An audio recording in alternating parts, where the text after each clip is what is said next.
Good morning from the US, or good afternoon to everybody there. It's a real pleasure to be here at the Appleton Space Conference. When I was actually a grad student, I spent a lot of time out at RAL working with a lot of great scientists, and I hope some of them may be on the call today. So it is my pleasure to be able to tell you about everything new under the sun. So all of the exciting things that we have going on in the Heliophysics division. So first of all, heliophysics is a kind of a made-up word. We wanted to have a description of everything that we do in our division. So we study everything from the very core of the sun all the way out to the very edge of our heliosphere. And we do that for a couple of reasons. One, it enables us to really study fundamental physics and really look at how the sun changes, how the solar wind drives space weather here at our planet, but also how it in fact shapes our entire place in space. We of course want to build on this knowledge to enable us to better forecast space weather. And we want to really understand our nature of our home in space. And so to just give you kind of an idea of how vast the space is that we look after with heliophysics. You see here a kind of a familiar picture of our planet with our protective bubble, our magnetosphere forming around it, which of course is formed by the solar wind.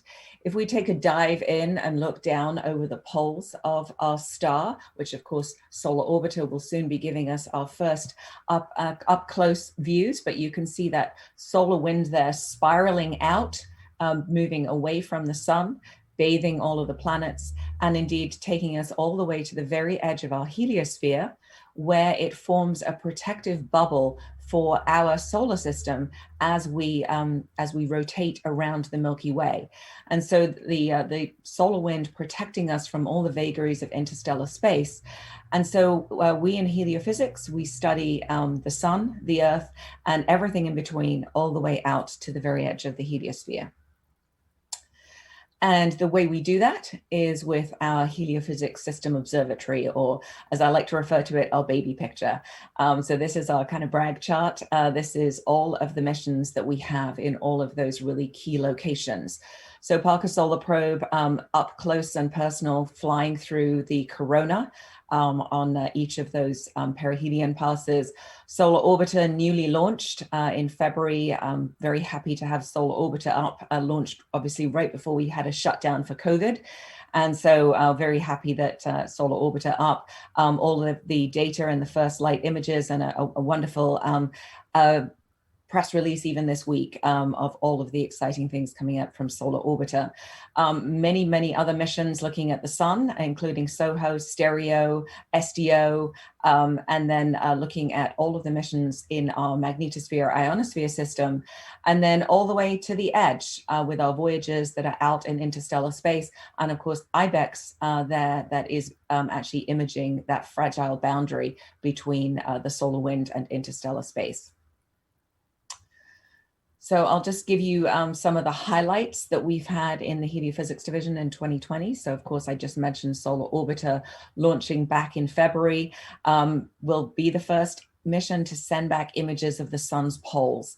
And we had all of the first data released to the public on September 30th. We're looking forward to lots more discoveries to come. And certainly those first light images from Solar Orbiter just showing us even more activity on what we thought was a very quiet star.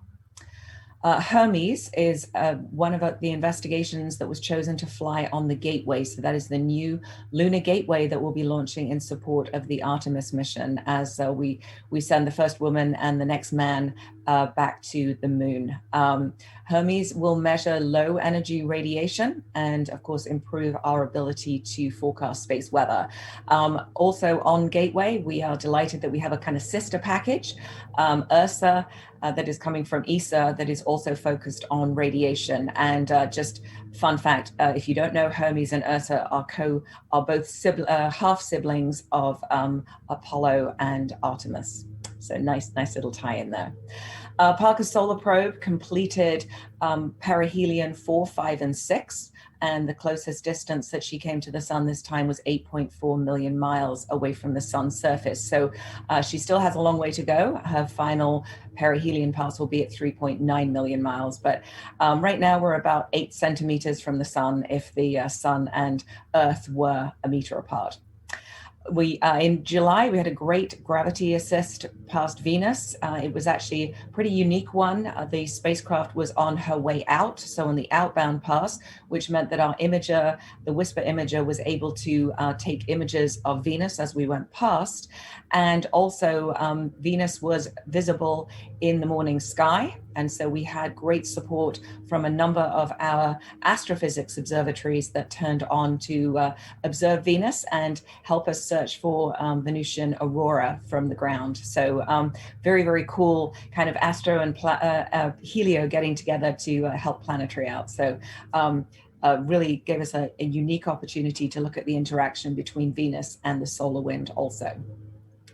Some of our upcoming highlights, of course, Solar Cycle 25 now ramping up.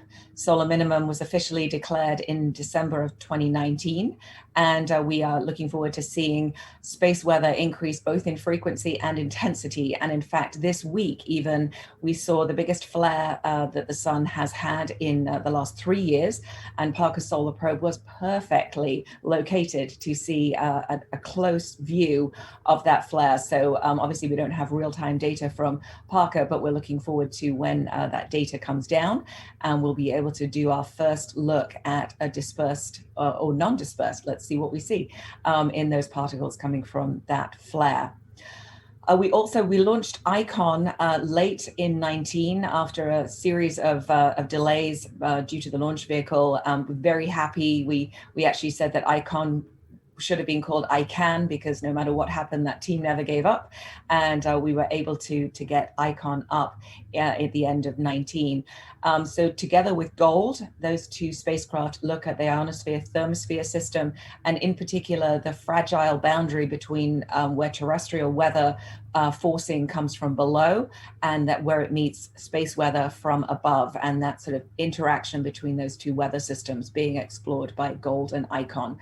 We've seen a lot of our first papers, and we know that they're getting ready to snowball as people are able to now look at those data sets, really helping us understand how we get these overlaps between terrestrial and space weather. And of course, a lot of papers being presented at AGU this week. And then just a little bit of what's to come for Parker Solar Probe. So we in 2021, we will have perihelion passes 7, 8, 9, and 10. The one in January, perihelion 7, is particularly interesting for us because the perihelion is totally visible from Earth. And so for the entire sweep across the face of the sun, we will be able to actually see the footprint of where Parker is moving. And so we have a large ground-based component to that particular campaign. And so we're really looking forward to seeing what we see in all of those ground-based observatories that'll be on. We'll have 2 more Venus flybys in 2021. So Parker will continue to get closer and closer. And as I said, we're looking forward very much to, excuse me, to getting those. Oh, losing my voice. Sorry, it's too early in the morning for me. Okay. Yesterday marked the 25th anniversary of SOHO. So that was launched back in 1995. Just an amazing workhorse mission. We've had so many great papers, so many great discoveries from SOHO. In fact, to me, almost SOHO launched the whole space weather phenomenon and the knowledge that of just how active that star was, and how wonderful all of the data. It certainly was an inspiration for a lot of our follow-on missions and a great outlet for our citizen science component. We did survive a couple of near-miss catastrophes. And so the SOHO is now the longest running sun surveying spacecraft. And I'll just note that with the terrible tragedy, that our hearts go out to everybody that works with Arecibo data this week. But I just wanted to flag the fact that when we lost communication with SOHO back in 1998, after 6 weeks of total silence, it was actually a team using the radio telescope at Arecibo that located the spacecraft in the sky, and that led to the incredible recovery of SOHO by November of that year. But just a thank you to Arecibo for finding our spacecraft. And then all the way out, Voyager, we actually got a ping back from Voyager in October to say that we had she was still indeed out there and sending data. We had to take down the DSM station in Canberra, and unfortunately, when we can't listen to the spacecraft, we don't get any data. But we're happy to say back and working, and we're expecting several papers on the observations of interstellar space to hit next year. And I need to speed up a little bit. Some of our upcoming missions, just to kind of give you a taste. We have OR that is also going to be looking at the terrestrial and space weather interaction. That is a camera that's going to go on the ISS. Punch, which will also continue to help us make connections between sun and space, kind of looking at space weather, looking at the corona from the inside out. Tracers that will map our magnetopause. It'll be 2 spacecraft chasing one another, going through the northern hemisphere cusp to really look at how the energy from the solar wind gets into our magnetosphere. And OR that is going to go out to L1. IMAP that's going to go out to L1, that is going to both give us in situ measurements of the solar wind close to the sun, but also look all the way out and image that very fragile boundary between interstellar space and the solar wind.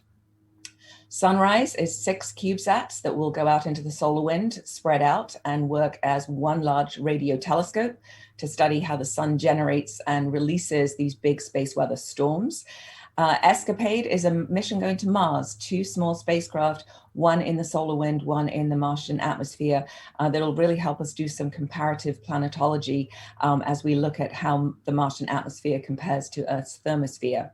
And then GDC, that is six spacecraft, a constellation of 6 spacecraft, again looking at the IT region and really giving us precedented ability to look at kind of our worldwide view of weather systems. All right. And so just to finish with a couple of division updates, just to say we have a very, very healthy RNA program that's going, and we continue to look for ways to include our early career people, future initiatives to really focus on artificial intelligence and machine learning, and to continue to engage in our efforts to increase the diversity in research. We've recently done dual anonymous panels. We're allowing high risk, high reward, and we're also continue to look at more recommendations to continue our efforts to really increase the diversity of our community. Right, and then I wanted to finish with just a kind of plug. We are getting ready to move into our next decadal activities. So the last Heliophysics decadal was in 2013. We had our midterm report that was delivered in February of this year. And now we are moving ahead to plan for the next decadal. And so we welcome participation from all of our European colleagues, in fact, our worldwide colleagues, to come and really help us shape the new decade for heliophysics. So there'll be a workshop in not in 2050, there'll be a workshop in May of 2021. It is called the Heliophysics 2050 workshop. It is a partnership between NASA and NSF, and we encourage participation. Unfortunately, because of COVID, it will be completely virtual, but as you can see from this wonderful meeting you have today, you can do an awful lot in the virtual setting. So please do register for that meeting. We'll be getting a lot more information about that, but really do come and help us shape the future of our field. And so I'll finish with my favorite phrase, which is, as always, it is a great time to be a heliophysicist. We have so many unique opportunities right now to study the sun and the effects throughout the heliosphere. We continue to augment our helio fleet with new missions. I didn't talk about it. We have a great suborbital program with our CubeSats and our sounding rockets. And we continue to make a lot of investments in research and technology. We're committed to developing the next generation of heliophysicists and, of course, fulfilling our responsibility to enable space weather advancements and play a critical role in exploration. So with that, thank you very much. And I think I'm going to take some questions. Yes, thank you for that fascinating talk. And the first question that's come in just follows nicely on from your ending statement, which is that solar physics is really on a roll, but can you ever foresee the need for fewer satellites when solar science and the predictions it makes get better? So that's a really interesting question. I think that certainly for NASA, we are all about doing the groundbreaking science. And so, we will continue to launch missions to really go after those key fundamental science issues and answering all of the questions. For observations for a network to be able to help with space weather, certainly as we make transformational improvements in our modeling capabilities, I think you can start to hone in on the measurements you really need that make those incredible differences in your ability to predict. But for science, I don't think we need less spacecraft. In fact, I'm always a big fan of getting more up there and getting more science back. But for prediction, I think, yes, as the models get better, we should be able to just pinpoint those couple of measurements we need. Thanks. And moving on to a different question. So the Artemis project, sending the first woman and also, of course, men back to the moon is really exciting. But what are the next steps going to be? So we're full on with a plan to put the gateway up, to do several explorations of the moon, to really learn how to survive and how to kind of live and work off planet. Before that, we've only been at the moon for a period of days. And so we really want to know how to establish a long-term presence. But after that, certainly Mars missions, crewed missions to Mars. Wow. So kind of alongside the original missions to the moon, the other thing that was very exciting, of course, was the Voyager missions. And you mentioned in your talk that they're still going. So what plans do you have for engagement of young people with Voyager if there's new science results coming out next year? Actually, that's a good question. So last year we did do a research call for the outer heliosphere to kind of link IBEX that's currently looking at it with Voyager, also New Horizons that is on the other side of the boundary, but out in the outer heliosphere, and Cassini Inca that was able to also image the boundary. So we did put out a call to kind of refresh that community and allow new scientists. We do intend to repeat that call, particularly as New Horizons gets further out towards the termination shock. So we will keep that very much alive.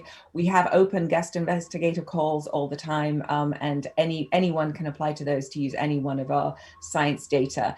And actually also on that topic, since you brought up Artemis, for Hermes, for our package that's going on the Lunar Gateway, we're actually putting out, there's a call open right now for the science team, and we're actually encouraging fully European ESA involvement. We are encouraging European PIs to even apply to our call. So take a moment and look up the Hermes call on NASA's Roses, and please join a team, please apply. We really do want this to be an international program. So lots of opportunities with us. Oh, that sounds great. Thank you, Nicola. So that's the end of the time for this session. And I'd just like to thank Nicola for her great talk again. And